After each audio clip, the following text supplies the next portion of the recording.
स्वामी श्री मैथिली शरण जी महाराज, ऋषिकेश, चित्रकूट।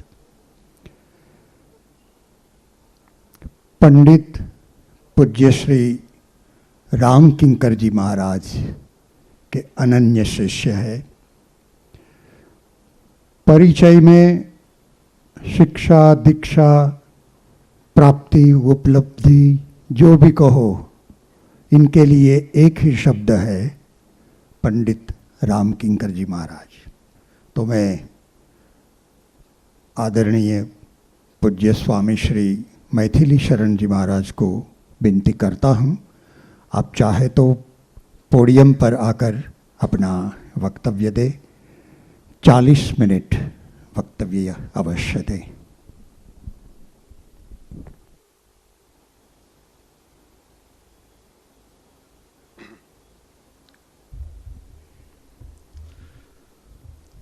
श्री राम जय जय राम। श्री राम जय जय राम। श्री राम जय जय राम। बोलिए श्यावर रामचंद्र भगवान की जय। हृदय विराजत राम से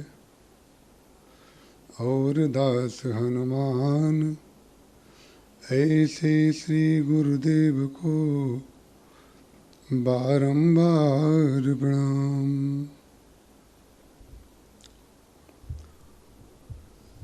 मैं जब यहाँ पर आया, करत प्रवेश मिटे दुख धावा। इस दरवाजे के अंदर, और मैं आपको एक बात अवश्य बता दूं, बापूजी के समक्ष और इतने दिव्य वक्ताओं के बीच कोई ऐसी बात तो कभी कल्पना भी नहीं कर सकता जो उसको अनुभव ना हुआ हो वो बोल दे। जब मैं यहाँ पर आया,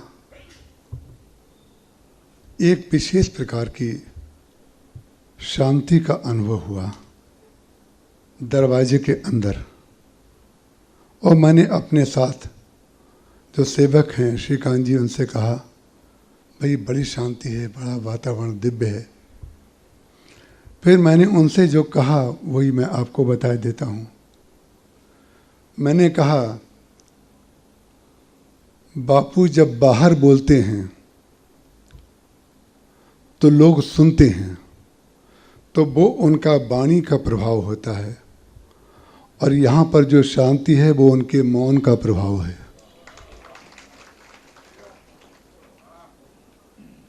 आनंद आ गया आकर के। और जिन जिन वक्ताओं के श्री मुख से हमने जो दिव्य तत्व भाव सरिता सुनी, उसको सुनकर के मैं भाव शरीर से बरेली पहुंच गया, जहाँ हमारे पूज्य गुरुदेव हनुमान जी का जन्मोत्सव प्रतिवर्ष मनाते थे बरेली गांव में। तो मैं इसलिए वहाँ पर पहुँच गया कि सारे के सारे लक्षण वहाँ से हमें मिल गए। एक लक्षण नहीं मिला। कौन सा? यहाँ पर जो दिव्य व्यवस्था है।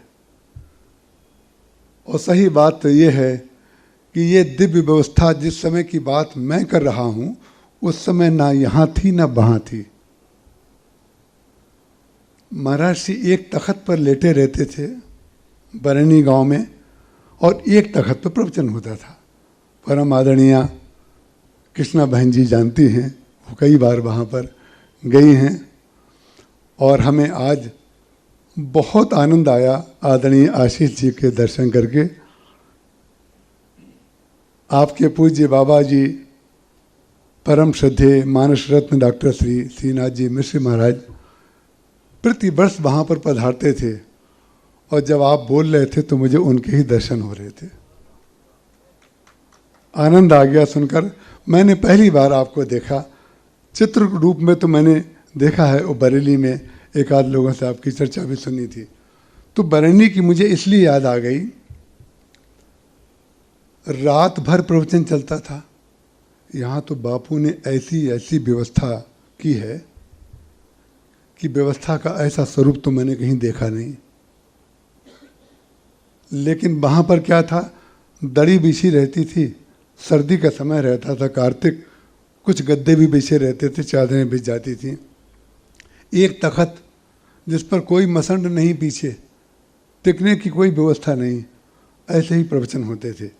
और महाराज श्री पूरी रात भर प्रवचन सुनते थे, आदरणीय कृष्णा जी, और आपने भी सुना होगा अपने बाबा जी से, रात रात भर प्रवचन चलता था। तो पूज्य बापू जी की भूमिका तो महाराज श्री करते थे, और आदरणीय हरीश भाई की भूमिका मानस भ्रमर श्री रमाकांत जी मिश्र करते थे। और जो बापू जी की स्थिति यहाँ होती है, वही महाराज श्री की वहाँ होती थी कि इनका रखें कि इनका रखें, किसका कब रखें, किसी को जल्दी जाना है, किसी को देर में जाना है। लेकिन वहाँ पर हनुमान जी के यहाँ जो दिव्य उत्सव होता था और जो प्रवचन होता था, तो यहाँ पर जब जब कोई वक्ता बोलते थे प्रातःकाल और सायंकाल, मैं सबको सुनकर के वहीं बरेली की याद करता था। हनुमान जी के दर्शन होते थे, क्या दिव्य स्वरूप वहाँ पर था। गोस्वामी तुलसीदास जी महाराज का जन्मोत्सव हम लोग यहाँ पर मनाने के लिए आए हुए हैं। हमारा अत्यंत सौभाग्य है कि बापू ने इस जन्मोत्सव में सम्मिलित होने के लिए हमें योग्य माना। आदरणीय हरीश भाई से मैं अपनी अयोग्यता का वाचन करके क्षमा मांग चुका था 2 वर्ष पहले, लेकिन फिर भी हमें पूज्य बापू जी ने आदेश दिया, तो मैंने कहा बापू जी का आदेश सुनने के पश्चात मैं उसको ना मानूं, ये तो असंभव बात है। मैं आया। अब मैं गोस्वामी तुलसीदास जी के बारे में 2-4, क्योंकि कई सत्र में बात को रखना है। गोस्वामी तुलसीदास जी महाराज को वर्तमान ने क्या दिया, ये ध्यान रखिएगा। किसी भी महापुरुष के वर्तमान ने कभी उसको अमृत नहीं दिया है, और वर्तमान में अमृत पाने की इच्छा रखना मानसिक रोग है। वर्तमान में अमृत नहीं मिल सकता, वर्तमान में गरल मिलेगा, गरल। हमारे गुरुदेव परम पूज्यपाद शरणागत वत्सल पूज्य श्री राम किंकर जी महाराज ने मुझसे एक बार कहा था कि जो गरल नहीं पी सकता वो शिव नहीं हो सकता है। पहले गरल पीना पड़ेगा, और वो गरल गोस्वामी तुलसीदास जी ने पिया। कहाँ से शुरू हुआ वो गरल? गोस्वामी तुलसीदास जी महाराज ने कवितावली रामायण में कहा, मातु पिता जग जाई तजो। माता पिता ने छोड़ दिया, मातु पिता जग जाई तजो, विधिहु न लिखी कछु भाल भलाई। जब विधि भाल भलाई नहीं लिखता है तो संसार के लोग फिर मालूम है क्या बोलते हैं, नीच। ये नीच है, नीच, निरादर, भाजन, कादर, कूकर, टूकन, लाग ललाई। पाले हुए कुत्ते को बड़े सम्मान के साथ भोजन मिलता है, लेकिन गांव के कुत्ते जो हैं वो बेचारे घूमा करते हैं सुनसान समय में, कहीं कोई रोटी रख करके भूल गया हो, किसी का दरवाजा खुला हो और हम जा करके उसको खा लें। और कुत्ता, ध्यान रखिएगा, पाला हुआ कुत्ता निर्धारित स्थान पर भोजन करता है, लेकिन भूखा कुत्ता पहले रोटी कहीं लेता है, खाता कहीं है जा करके। गोस्वामी तुलसीदास जी महाराज की ये स्थिति थी, इसीलिए गोस्वामी तुलसीदास जी महाराज ने कितनी ईमानदारी की बात लिखी। ईमानदारी की बात बोलना ही तत्वज्ञान है, ईमानदारी की बात बोलना ही भक्ति है, ईमानदारी की बात बोलना ही कर्मयोग है। जो है उसको बोल दो, जो है उसको स्वीकार कर लो। महाराज जी ने कहा, देखो भाई, एक बार आपको आदरणीय राधे श्याम जी पोद्दार ने महाराज जी के चरणों में पूरा भरपूर आनंद लिया है, भरपूर। एक समय ऐसा था जब मैं इनको खस्ता कचौड़ी और नाश्ते का प्रबंध करता था, महाराज जी कहते थे पोद्दार जी आ गए, भी नाश्ता लगाओ। मैं उनके सामने, ना जाने कितने ऐसे लोग यहाँ पर हैं, महाराज जी ने कहा, देखो भाई, हमसे कोई नकली भी प्रेम करे तो हमें अच्छा लगता है। ये जीवन का बहुत बड़ा सत्य एक महापुरुष ने प्रतिपादित किया। उन्होंने कहा, हमको कोई नकली प्रेम भी करे तो मैथिली हमको बहुत अच्छा लगता है। हमने कहा, महाराज जी नकली प्रेम करे तो भी आपको अच्छा लगता है? तो क्या उत्तर दिया जरा देखिए। बोले, असली खोजने कहाँ जाएं? असली खोजने जाएंगे तो रात को सोने की दवाई लेनी पड़ेगी, और जो है उसको स्वीकार कर लेंगे तो रात को नींद भी अच्छी आएगी और दिन में कर्म भी अच्छा होगा। ये सुनिश्चित बात है। एक शब्द है संयुक्त गुण।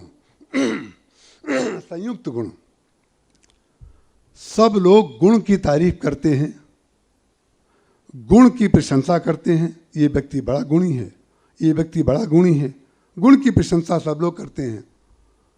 और भगवान श्री राम ने भरत जी से स्पष्ट कह दिया। ये संयुक्त गुण का ही मैं विश्लेषण कर रहा हूं आपके समक्ष। सुनो तात, मायाकृत गुण और दोष अनेक, गुण ये उभय न देखिए, और कोई देखे अगर तो बोले देखिए सो अविवेक। गुण और दोष अलग वस्तुएं नहीं हैं, एक ही वस्तु है, एक ही वस्तु। गुणी वो व्यक्ति होता है जो अवगुणी का उपयोग कर लेता है। अवगुणी को आप जितना अवगुणी बताएंगे, आप कोई सृजन कभी नहीं कर पाएंगे। सृजन करना है यदि, तो आपको संयुक्त गुण का उपयोग करना पड़ेगा।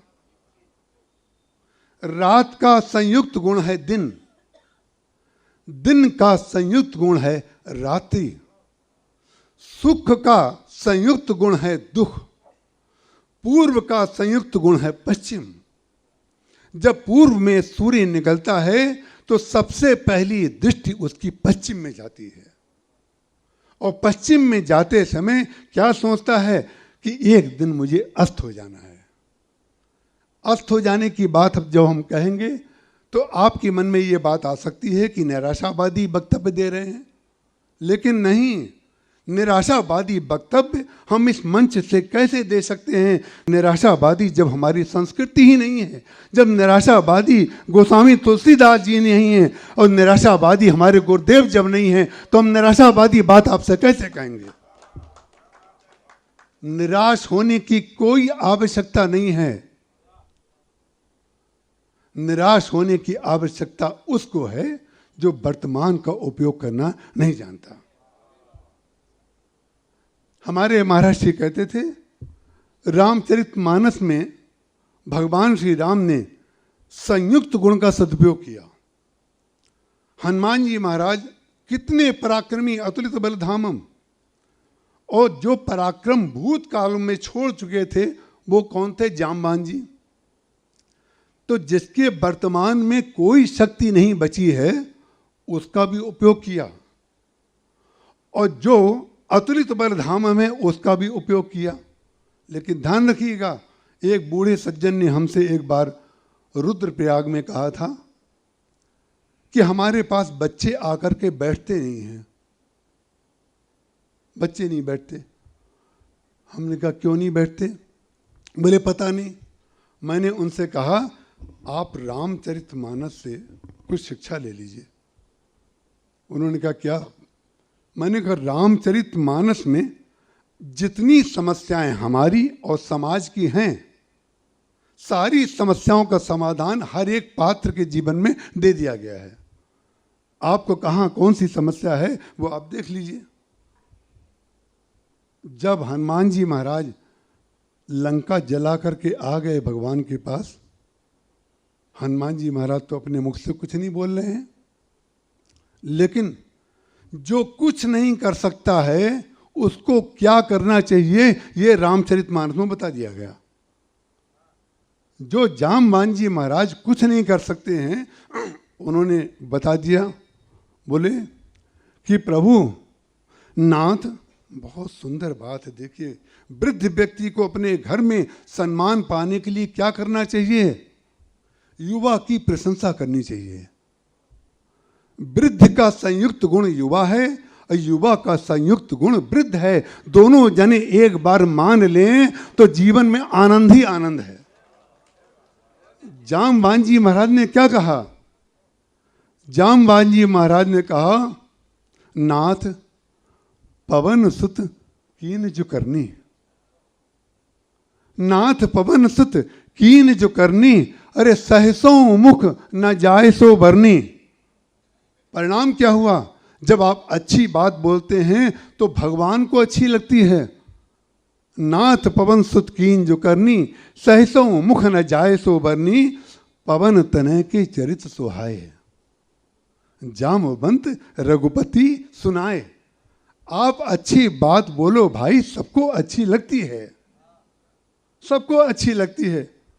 इसलिए जो गोस्वामी तुलसीदास जी महाराज ने वर्तमान में झेला, बोले मातु पिता जग जाई तजो, विधि हूं न लिखी कछु भाल भलाई, नीच निरादर भाजन कादर, कूकर टूकन लाग ललाई।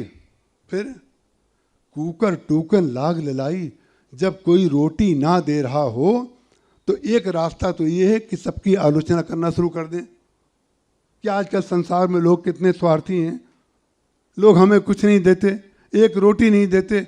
और दूसरी बात यह है, जो भगवान का भक्त होता है वो जितना समय लोग संसारी आलोचना में लगाते हैं वो समय का उपयोग भगवान की भक्ति में लगा देता है।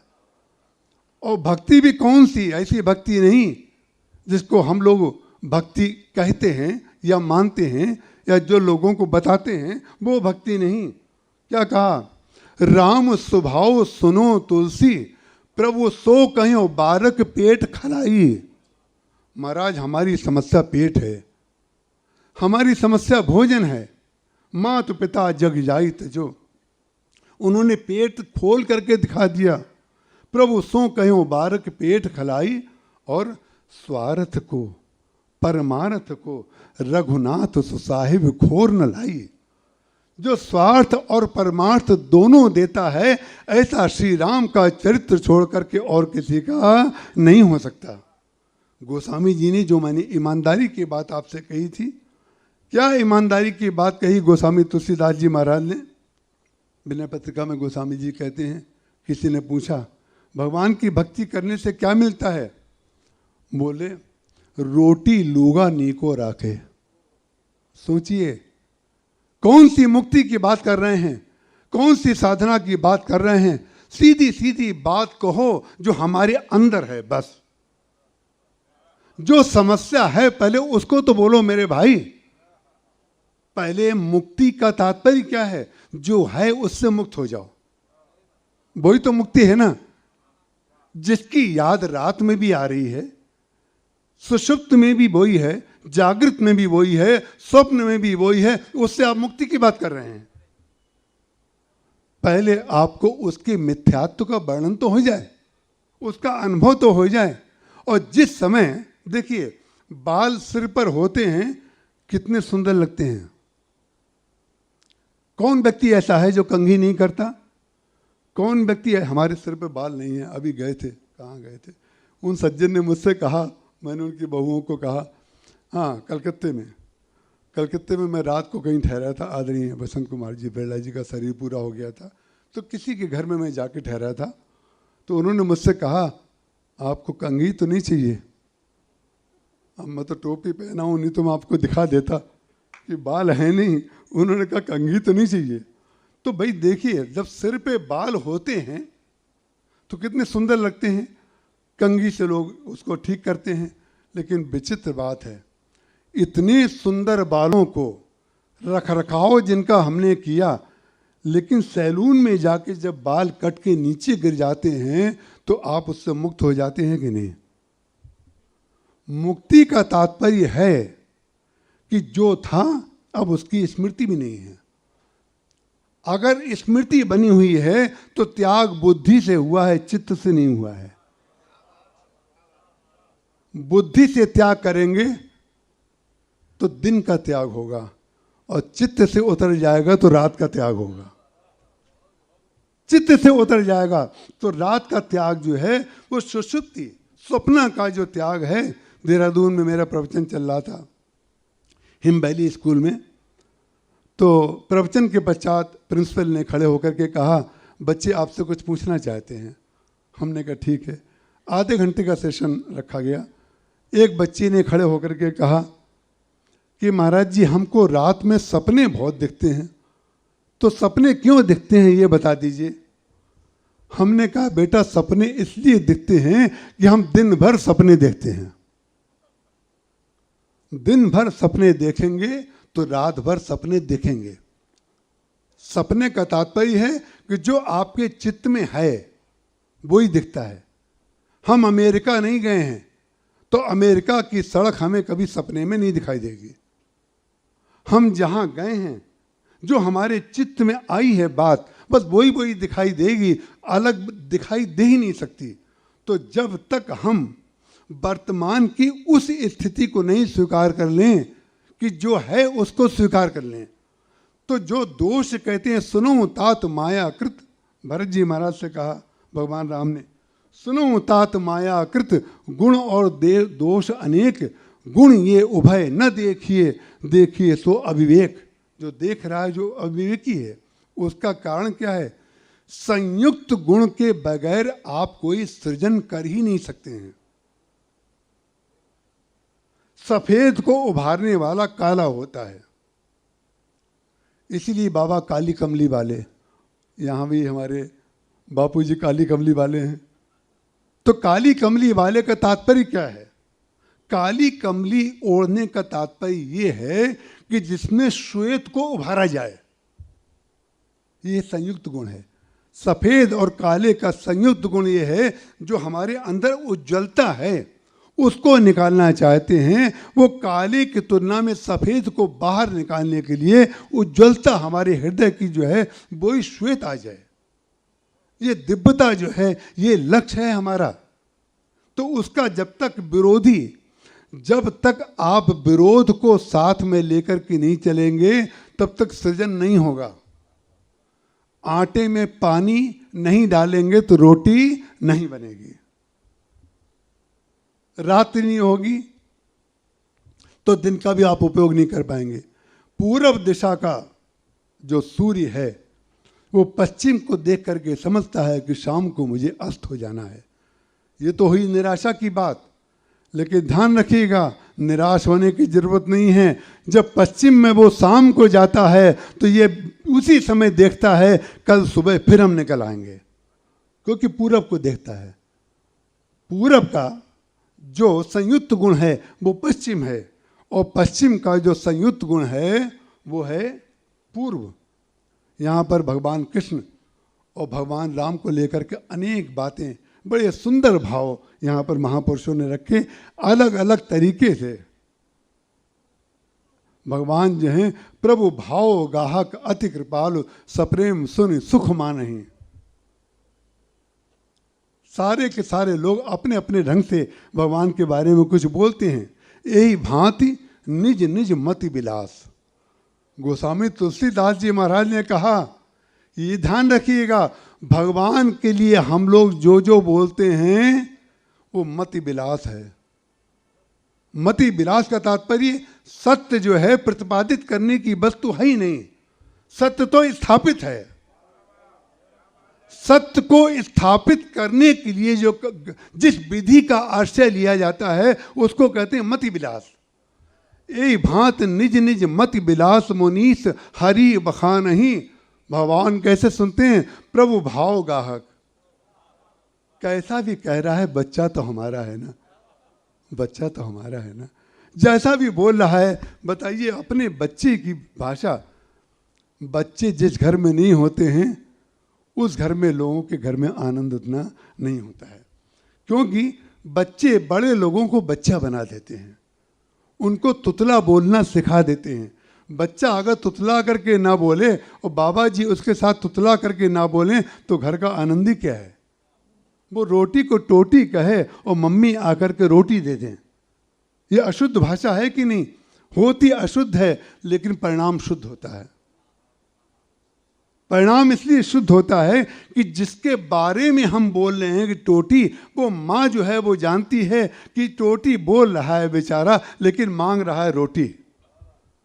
तो भगवान सबको वो वस्तुएं इसलिए देते हैं कि जिसको जो चाहिए वो बोल दो, बस जो चाहिए वो बोल दो। भगवान कहते निर्मल मंजन सो मई पावा, मोहि कपट छल छिद्र न भावा। बस जो है वो मांग लो।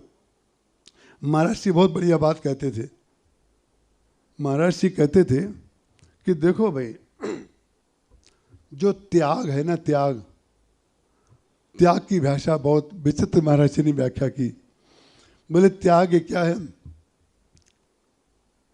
कुछ लोग होते हैं निष्काम होते हैं, कुछ लोग सकाम होते हैं।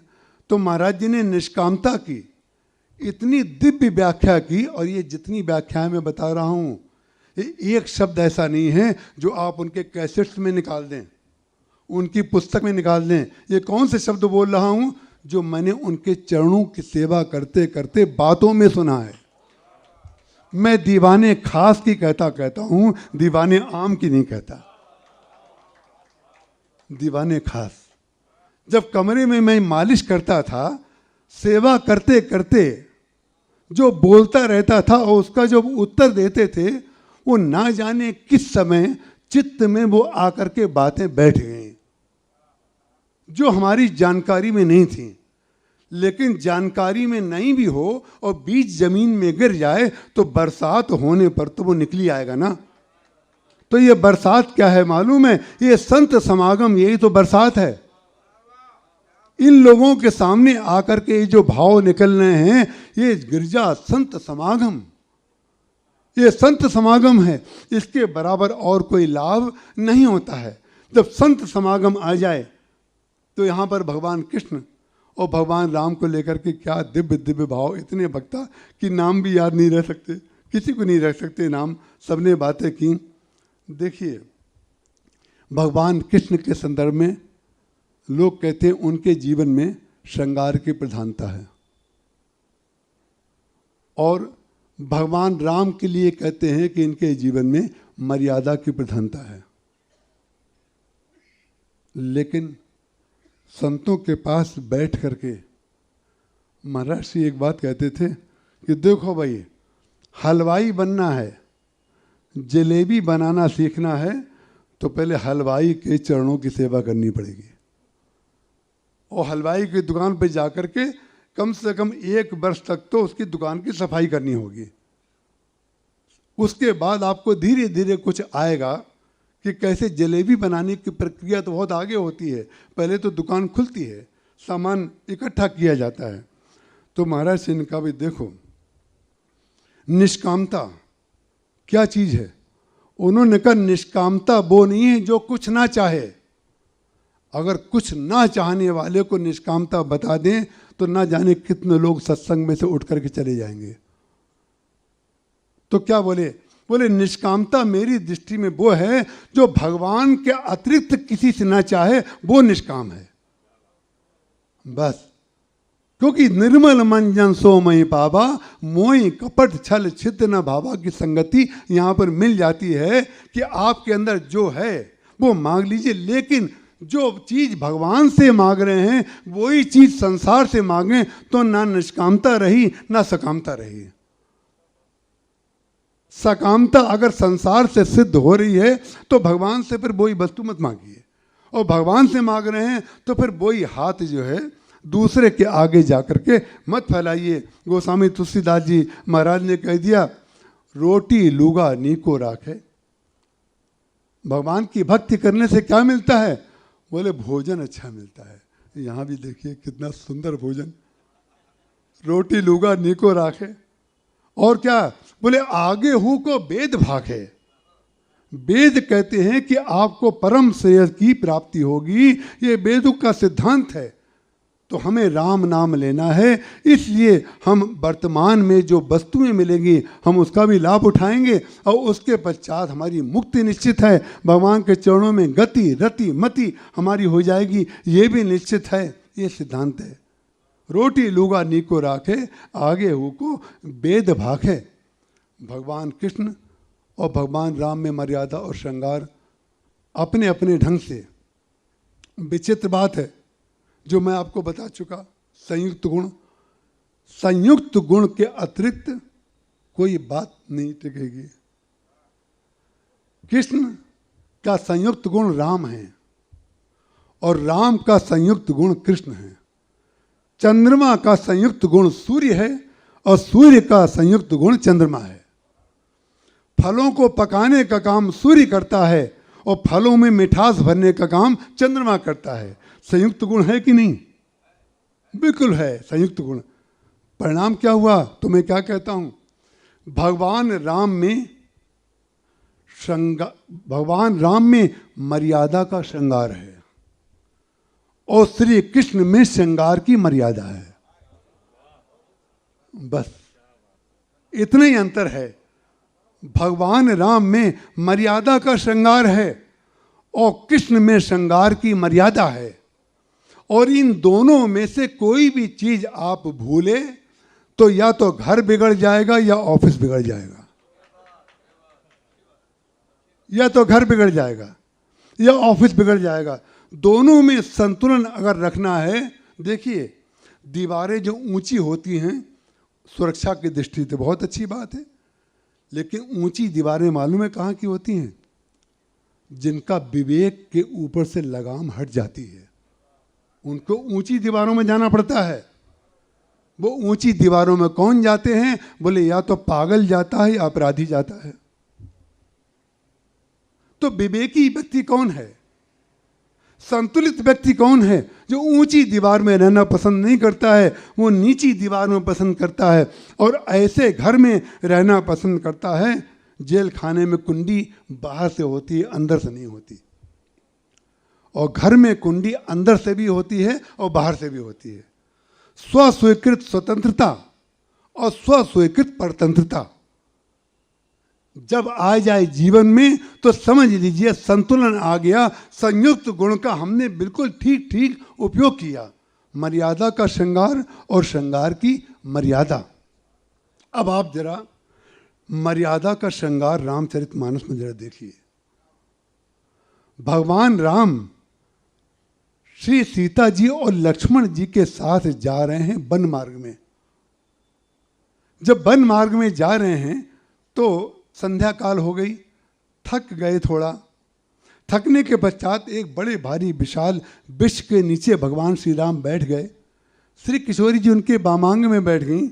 लक्ष्मण जी महाराज थोड़ी दूर पर दाईं तरफ बैठ गए। गांव की स्त्रियों को पता चला कि अयोध्या के राजा के पुत्र आए हुए हैं, उनको वनवास हो गया है। और वो सारी स्त्रियों को, जब एक को पता चला, दो को बुलाया, तीन को बुलाया, सारे गांव की जो भावुक स्त्रियां थीं वो आ गईं और वो पास में आकर के चारों तरफ उनके बैठ गईं। और विचित्र बात है, शरीर के स्तर पर अगर कोई सुने और शरीर के स्तर पर बोले तो उसका अर्थ का अनर्थ हुए बगैर नहीं रहेगा, जो मैं आपको सुनाने जा रहा हूं। उन्होंने क्या कहा?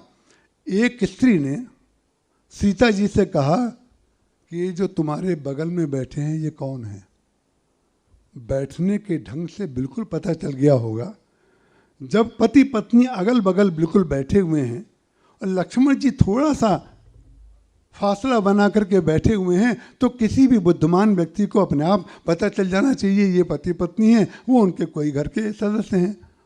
लेकिन उन्होंने कहा कि नहीं, हमें तुम्हारे मुंह से जरा सुनना है, तुम्हारे मुंह से सुनना है कि तुम्हारे कौन हैं। हम जानते हैं ये हमारा ज्ञान है, और हम आपके मुख से सुनना चाहते हैं, ये हमारी भक्ति है। जानते तो हैं, लेकिन जानी हुई वस्तु को आपके मुख से सुनना चाहते हैं, यही तो भक्ति है। उन्होंने कहा कि आप जरा बताइए ये कौन है। तो क्या वर्णन किया, एक स्त्री दूसरी स्त्री से उसके पति के रूप का वर्णन करे, ये संसार की दृष्टि से अमर्यादा है, लेकिन रामायण की दृष्टि से मर्यादा का श्रृंगार है। मर्यादा का श्रृंगार क्या कह रही है वो? बोले शीश जटा और बाहु विशाल, बिलोचन लाल, लाल लाल आंखें हैं, सिर पर जटाएं हैं। ये वर्णन जरा कोई स्त्री कर सकती है क्या? और संसार की स्त्री कोई कर रही हो तो दूसरे दिन समाचार पत्र में आ जाएगा। इन्होंने ऐसी ऐसी बातें बोली। बोले शीश जटा और बाहु विशाल, बिलोचन लाल, तिरछी सी भाव हैं। तून सरासन बाण धरे, तुलसी बन मार्ग में सुठ सोहें। सादर 12 बार सुभाए, अब देखिए जरा, सादर 12 बार सुभाए, चितय तुम त्यों। उन्होंने कहा कि हमें बार बार हम देख रहे हैं, वो आपकी ओर देखते हैं। तो सीता जी पूछ सकती हैं कि अगर हमारी ओर देखते हैं तो आपको कोई आपत्ति है क्या? उन्होंने कहा हाँ, यही तो समस्या है, आपत्ति तो हमारी है, यही इसलिए तो हम पूछ रहे हैं। बोले सादर 12 बार सुभाए, चितय तुम त्यों हमरो मन मोहें। देखते आपकी ओर हैं और हमारा मन चुरा लेते हैं, चितय तुम तो हमरो मन मोहें। पूछत ग्राम बधू सिय सो, कहो सांवर सो सखी रावरो को है। ये सांवले रंग का राजकुमार आपका कौन है, कृपा करके हमें बताइए। फिर गोस्वामी जी ने तुरंत, रामचरितमानस में क्या दिव्य वर्णन है। श्री सीता जी ने सबसे पहले भगवान राम का परिचय नहीं दिया, राम का परिचय नहीं दिया, पहले लक्ष्मण जी का परिचय दिया। जिसका पूछा नहीं जा रहा है उसका परिचय, क्योंकि जिसका परिचय आपने नहीं पूछा है उसका परिचय देने के बाद ही उनका एकत्व जो है वो समझ में आएगा। पहले जो आप चाह रही हैं उसका जो संयुक्त गुण है वो तो बता दें। राम का संयुक्त गुण लक्ष्मण है, भरत का संयुक्त गुण शत्रुघ्न है। इसलिए उन्होंने कहा कि जरा संयुक्त गुण को तो सुन लो पहले तुम। क्या कहा? सहज सुभाए। गोस्वामी तुलसीदास जी के साहित्य को पढ़ने के लिए पहले गोस्वामी तुलसीदास जी की आत्मा में घुस करके देखना पड़ेगा। किसी के चोर को घर में चोरी करने के लिए घुसना पड़ता है कि नहीं? और ऐसे घुसो कि किसी को पता ना चले। अगर घुस गए, पकड़ में आ गए तो चोर सिद्ध हो जाएंगे। लेकिन भगवान के जो भक्त होते हैं, भगवान के अंदर प्रवेश करके श्री सीता जी ने क्या कहा? बोले सहज सुभाए लखन तन गोरे। यदि वो राम जी का परिचय देती थी और लक्ष्मण जी का परिचय ना देती तो व्यवहार की दृष्टि से कितना अनुचित होता। ये व्यवहार पक्ष रामचरितमानस का है कि नहीं? यहाँ जितने लोग बैठे हुए हैं, आदरणीय हरीश भाई क्या दिव्य संचालक हैं। ऐसी गंभीर वाणी, ऐसा संतुलित वक्तव्य संचालक का होना चाहिए, जो अपना समय 1 मिनट का भी उन्होंने नहीं लिया। जितनी देर में वक्ता उठ करके यहाँ तक आए, उससे भी कम समय में वो अपनी बात को बीच में ज्वाइंट के रूप में, वो संयुक्त गुण हैं यहाँ के। हरीश भाई यहाँ के संयुक्त गुण हैं। उन्होंने कहा सहज सुभाए लखन तन गोरे, नाम लखन लघु देवर मोरे। मेरे छोटे देवर हैं, तो देवर कह देती। छोटे देवर, उसका तात्पर्य क्या है? जो दिख रहा है वो तो सत्य है ही, अभी जो नहीं दिख रहा है लघु देवर का मतलब इनके अलावा भी 2 देवर मेरे और हैं। नाम लखन लघु देवर मोरे। फिर क्या किया, लक्ष्मण जी का परिचय हो गया। अब जो मुख्य समस्या थी वो तो अभी बची हुई है कि तुम्हारे ये सांवले रंग के राजकुमार कौन है। तब उन्होंने, जब तक किशोरी जी ये बोल रही थी लक्ष्मण जी का परिचय, तब तक उनका सिर का जो पल्लू था वो पीछे गिरा हुआ था। और जब अपने प्रियतम भगवान श्री राम का परिचय देने लगी तो बहुरी बदन विदु अंचल ढांकी। यह है मर्यादा का श्रृंगार, यह है मर्यादा का श्रृंगार। यहां पर अनावृत नहीं, यहां पर आवृत किया जाता है। अनावृत करने की जो कला है वो पाश्चात्य है, आवृत करने की कला संस्कृति है।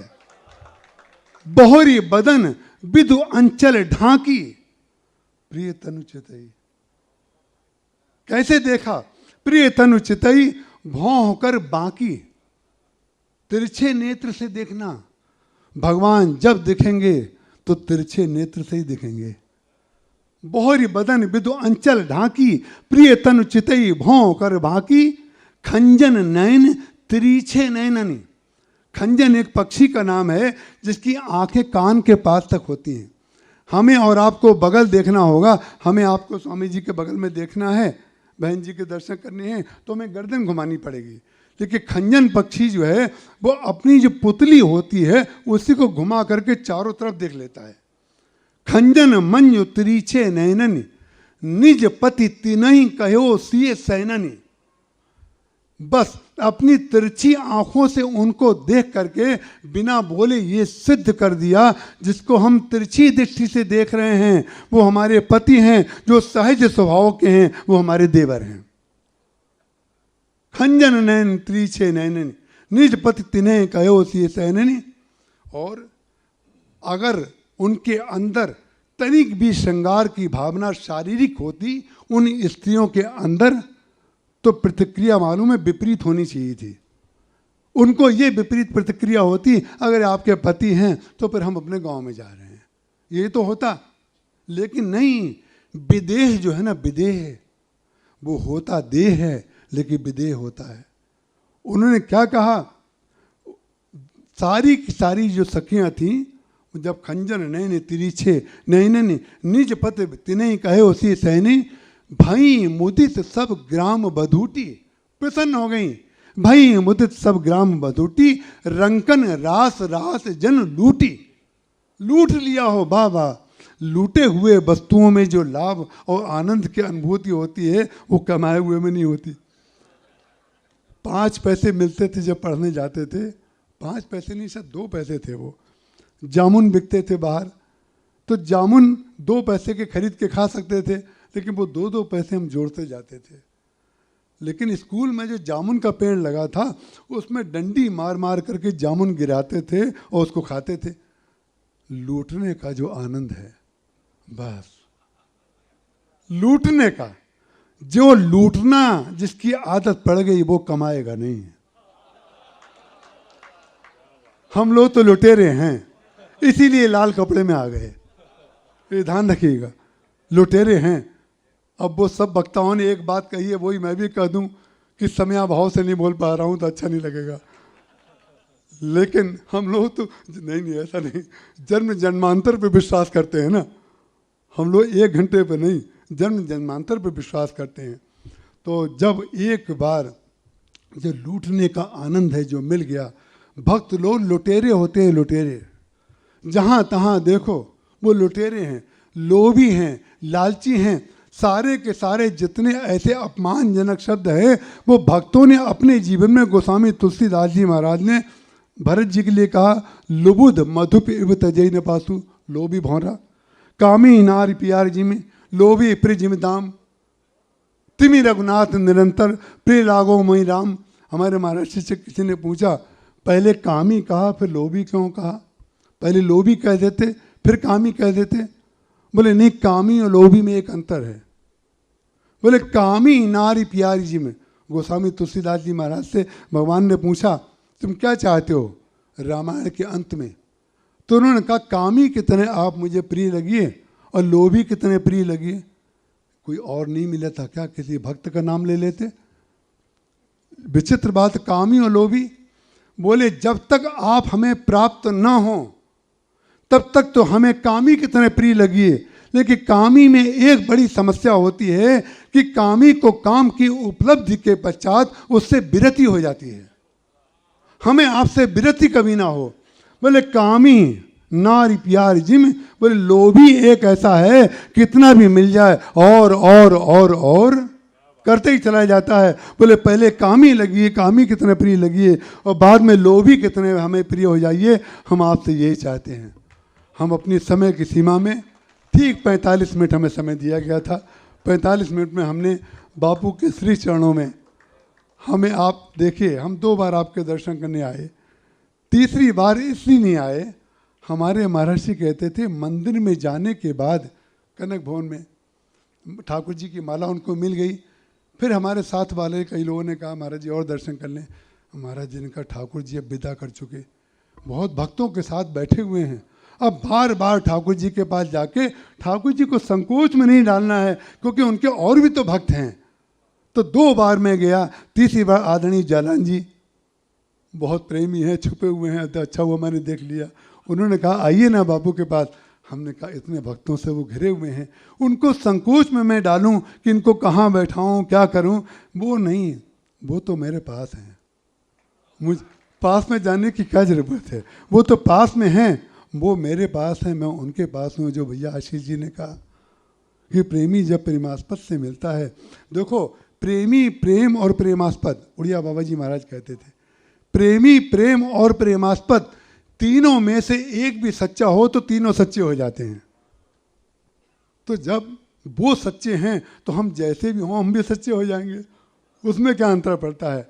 हम इन शब्दों के साथ यहाँ पर जितने भी संत बैठे हैं, विद्वान बैठे हैं, महापुरुष माताएं, यहाँ के कर्मचारी, यहाँ के विद्यार्थी, मैं उनसे मिला। जब मैंने उनके चेहरे पर आनंद देखा, जो व्यवस्थापकों के चेहरे पे आनंद देखा, विद्यार्थियों के चेहरे पे आनंद देखा, तो मैं समझ गया जब प्रतिबिंब इतना दिव्य है तो बिंब जरूर दिव्य होगा। ऐसा कैसे हो सकता है। इतने लोगों में किसी में फ्रस्ट्रेशन नहीं, किसी में अभाव नहीं, किसी में कामना नहीं, सब आनंद से सेवा कर रहे हैं। मैं यहाँ आकर के बहुत आनंदित हुआ। मैं सबके प्रति बहुत बहुत प्रणाम करता हूँ और सबसे आशीर्वाद की याचना करता हूँ। हमारे बापूजी सदा सदा सुखी रहें, प्रसन्न रहें, स्वस्थ रहें और ऐसे ही समागम होता रहे, बस यही कामना के साथ। बोलिए सियावर रामचंद्र भगवान की।